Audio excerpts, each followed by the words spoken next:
Comment définir ce que nous voulons vivre dans notre vie? Je suppose que vous connaissez l'histoire d'Alice au Pays des Merveilles, dont Tim Burton nous a fait une prodigieuse interprétation il y a quelques années. Eh bien, quand Alice entre dans son monde imaginaire, elle rencontre le chat et lui demande « Pardon, monsieur le chat, pourriez-vous me dire quel chemin je dois prendre ?» « Cela dépend de l'endroit où vous voulez aller, dit le chat. »« Je n'ai pas de préférence, dit Alice. »« Alors le chemin que vous prendrez n'a pas d'importance, dit le chat. » Combien de fois dans notre vie oublions-nous de définir vers quoi aller? Nous nous laissons porter par les événements. Et très souvent, nous sommes déçus de ce que nous vivons. Nous avons le sentiment, même parfois, qu'il nous manque quelque chose, ou pire, que nous passons à côté de quelque chose d'essentiel dans la vie. Mais cela reste abstrait. C'est une sensation et nous avons du mal à définir cette chose qui nous manque. En revanche, c'est avec aisance que nous pouvons nommer concrètement ce que nous ne voulons plus.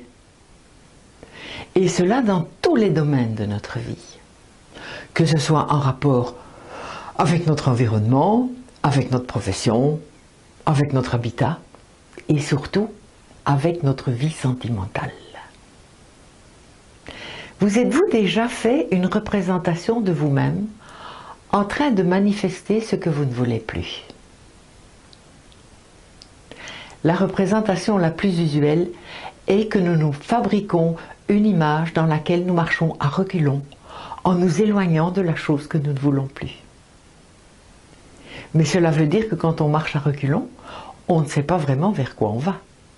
Et même parfois, en allant vers cet inconnu, on y va en zigzagant.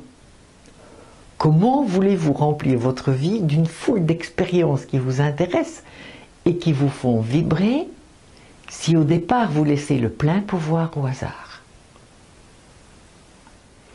Je vous entends marmonner en train de me dire « Mais je n'arrête pas de me poser des questions dans ma tête, de formuler les réponses qui parfois sont contradictoires, de reprendre tous les raisonnements à zéro, de redéfinir mes envies, mais une foule de sentiments opposés m'envahissent. Alors je reporte au lendemain et je me dis on verra ça plus tard. Mais pourquoi est-ce que c'est toujours moi qui dois me remettre en question? » La phrase que j'entends souvent dans ces cas-là, c'est « Moi, je travaille beaucoup sur moi-même. J'ai une vie intérieure très remplie. Je n'arrête pas dans ma tête. Et je ne comprends pas pourquoi je suis si mal avec cela. » Alors que dans tous les livres que j'ai lus, la remise en question est la base fondamentale du développement personnel. C'est ce que je fais tout le temps. Et ça ne marche pas. Oui, mais justement, ça ne marche pas parce que cela demande une certaine organisation. Ça demande d'établir des priorités, de séparer les contextes et apprendre à faire par exemple la différence entre ce que je veux avoir ou faire, ce que je peux avoir ou faire, ce que je m'autorise à avoir ou faire. Sans quoi mon inconscient va démolir au fur et à mesure ce que notre conscient vient de mettre en évidence. Notre perception du monde est à plusieurs niveaux. Il y a bien sûr le mental qui analyse, qui décortique, qui porte un jugement. Oui. Puis il y a le corps qui perçoit le monde avec ses 5 sens, qui eux ne portent pas de jugement. Ils nous donnent des informations sans se préoccuper de comment nous allons les interpréter. Et c'est la scission entre ces deux niveaux qui nous porte préjudice et crée le dialogue intérieur incessant qui nous embrouille sans nous donner de réponse. Dans notre société occidentale, basée sur une culture judéo-chrétienne, puis cartésienne, les informations du corps font figure de parents pauvres. Seul le raisonnement a la place privilégiée, voire légitime. Ce qui provoque en nous ce dialogue intérieur, complètement infructueux.